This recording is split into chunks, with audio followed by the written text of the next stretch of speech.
God bless you on this day. Philippians chapter 2, verses 1 to 11. Therefore, if you have any encouragement for me from your being in union with the Messiah, any comfort flowing from love, any fellowship with me in the Spirit, or any compassion and sympathy, to complete my joy by having a common purpose and a common love, by being one in heart and in mind. Do nothing out of rivalry or vanity, but in humility regard each other as better than yourselves. Look out for each other's interests and not just for your own. Let your attitude toward one another be governed by your being in union with the Messiah, Yeshua, or Jesus. Though he was in the form of God, he did not regard equality with God something to be possessed by force. On the contrary, he emptied himself in that he took the form of a slave by becoming like human beings are. And when he appeared as a human being, he humbled himself still more by becoming obedient even to death.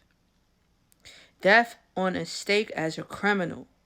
Therefore God raised him to the highest place and gave him the name that is above every name, that in honor of the name given Yeshua, or Jesus, every knee will bow in heaven, on earth, and under the earth, and every tongue will acknowledge that Yeshua the Messiah is Adonai, to the glory of God the Father.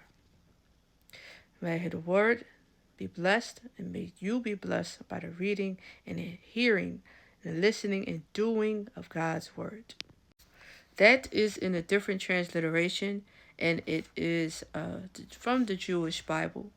But if you're reading the KJV, the NIV, it will have words that are more familiar to you.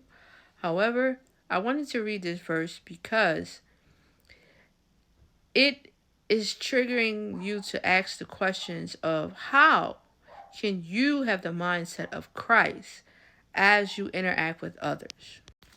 Oftentimes, when you are interacting with people, it can be very difficult to keep Christ at the forefront, especially if they're doing something that's triggering you to have an emotional response. So we must always have to remember to have the mindset of Christ.